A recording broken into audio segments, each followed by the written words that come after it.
in the ballroom, there was a body found. It was Miss Scarlet. Next to her body, there was a clear, colorless liquid, which was undoubtedly the murder weapon.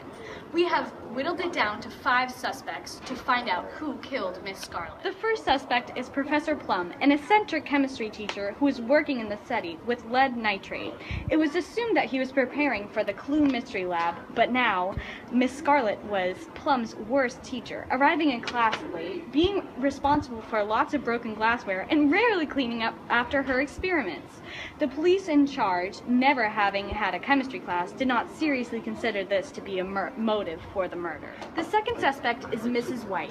She is a suspect because she is right now rooming with Mrs. Scarlet's ex-boyfriend, and that is what led the police to suspect her.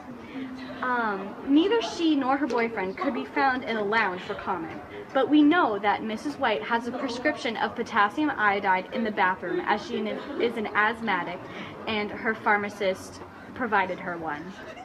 Our third suspect is Mr. Green, a really creepy photographer who had solutions of lead nitrate in his darkroom. Mr. Green had apparently been caught scarlet-handed at his own blackmail game. Pictures of him and Miss Scarlet were found hidden in Scarlet's bedroom. Mr. Green would be spared seeing the pictures if at all possible. Our fourth suspect is Mrs. Peacock, who has the solution potassium iodide who was given to her from her veterinarian to give to her horse. It was informed to the detectives that she was wearing the same dress as Mrs. Scarlet on the night that Mrs. Scarlet was murdered. It is likely that she knew of Miss Scarlet's violent allergic reaction to potassium iodide, since they had been lab partners in Professor Plum's chemistry class. Professor Plum recalled how angry Mrs. Peacock would get when Miss Scarlet came late to class, unprepared for the experiments, and how she invariably got sick a few days before the labs were due. The final suspect is Colonel Mustard, who had traces of lead nitrate solutions in the conservatory. The colonel, who despised the left-wing politics of Miss Scarlet, enjoyed his leisure hours making explosives. He frequently blew up at her more dangerously than his lead nitrate solutions. Colonel Mustard had been the interim assistant principal at the high school and was largely responsible for closing the campus when Miss Scarlet, then the president of the student body, overthrew the administration and took control of the school. We now cut to our chemistry specialist, Bridget Kelly, to find out what the murder weapon is.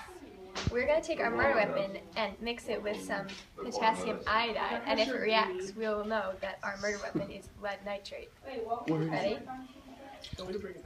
Wow! It reacted!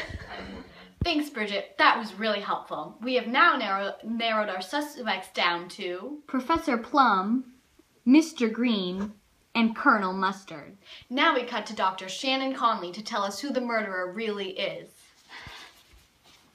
Through stoichiometry, I have proved that Mr. Green is the murderer of Miss Scarlet.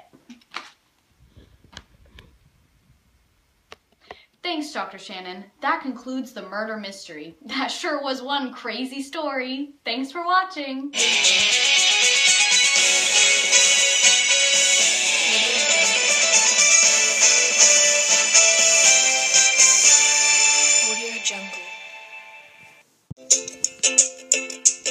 The first suspect is Professor Plum, an eccentric chemist. The second suspect is Mrs. White, an asthmatic who has a The second suspect is Mrs. White, an asthmatic who has a precipitation. Oh, shoot! No. Okay. We now cut to Bridget Kelly, the chemistry specialist, who will tell us what